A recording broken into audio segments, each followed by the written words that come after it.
আসসালামু আলাইকুম রহমতুল্লাহ। ওয়ালাইকুম আসসালাম রহমতুল্লাহ বরকাত। জি।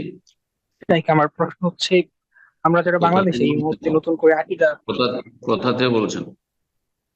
আমি আমি ঢাকা বাংলাদেশ থেকে বলছি। জি, বলেন।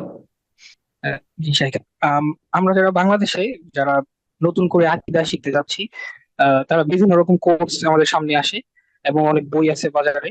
এর মধ্যে একজন হচ্ছে মানে সৌদি আরব থেকে পড়াশোনা করে আসছেন এবং এখানে কিং আব্দুল আজিজ বিশ্ববিদ্যালয় সম্ভবত উনি, অথবা কিং সৌদ বিশ্ববিদ্যালয় পিএইচডি করবেন।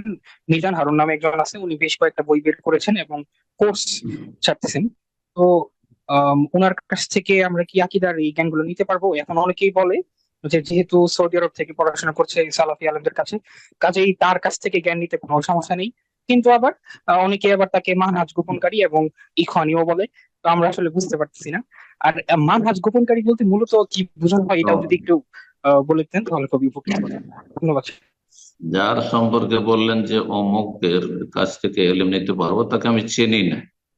সুতরাং যাকে চিনি না তা নিতে পারবেন পারবেন না দুটো বলতে পারবো না। তবে যে পরে ইঙ্গিত করলেন যে তিনি ইখওয়ানি মানহাজের, যদি ইখওয়ানি মানহাজের হয়, যদি সুফি মানহাজের হয়, তবলিগি মানহাজের হয়, দেওবন্দি মানহাজের হয়, তাহলে তাদের কাছ থেকে দিনের জ্ঞান অর্জন করা যায় না। দুনিয়া শিখতে হবে, সায়েন্স টেকনোলজি পড়তে পারে, কিন্তু দিন শিখতে হবে স্বচ্ছ উৎস থেকে, কোরআন সুন্নাহ ভিত্তিক মানহাজে সালাফ সাহাবায়ে কেরামদের আদর্শ যারা শিক্ষা দেয় তাদের কাছ থেকে। বেদাতীদের কাছ থেকে দিন শিখা আর আকীদা তো আরো মারাত্মক।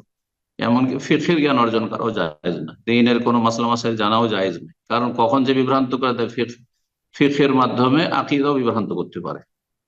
আশা করি বোঝা গেছে। আর মানহাজ গোপন, যে মানহাজ প্রকাশ করে না সেটা একে বলা হয়, কিন্তু মানহাজ তো প্রকাশ্যে, যদি সে জানছেন যে সে খোয়ানি, তাহলে সে মানহাজ গোপনকারী কি করা হলো? সে প্রকাশ্য গোমরাহ।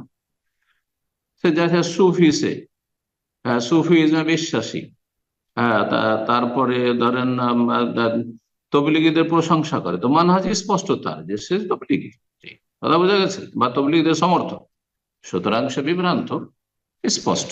তাহলে কিছু লোক আছে স্পষ্ট গোমরাহ আর স্পষ্ট সালাফি, আর কিছু আছে নিজেকে আহ, ভান করে সালাফি হওয়ার, কিন্তু আসলে সালাফি না। এদেরকে মানহাজ গোপনকারী বলা যায়। যেমন কিছু লোক দীর্ঘ 20 বছরের মধ্যে ধোকা দিল আহলে হাদিসদেরকে, আর অনেক আহলে হাদিস আলেম আল্লাহ হিদায়াত করার মধ্যে সে বলে দিল যে অমুক তো সালাফি হয়ে গেছে, পরে দেখা গেল যে পাক্কা ইখওয়ানি। অমুক তো সহি আকীদায় চলে এসছে, দেখা গেল যে পাক্কা তবলিগী। কথা বোঝা গেছে।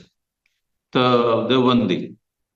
তো আল্লাহ হেদায়েত করুক আর সঠিক বুঝ দান করুক। আর চট করে দুই একটা ফতুয়া পেয়েই তাদেরকে সালাফি লাকাব দিয়ে দেওয়া, এটা বড়ই কিন্তু ক্ষতি সাধন করেছে এবং ক্ষতি করছে। কথা বোঝা গেছে। তো যাদের কাছ থেকে এলেম নেবেন, স্পষ্ট যারা সালাফি আকীদা মানহাজের অনুসারী, তাদের কাছ থেকে এলেম হাসিল করবেন। সৌদি আরবে পড়াটাই সার্টিফিকেট নয়।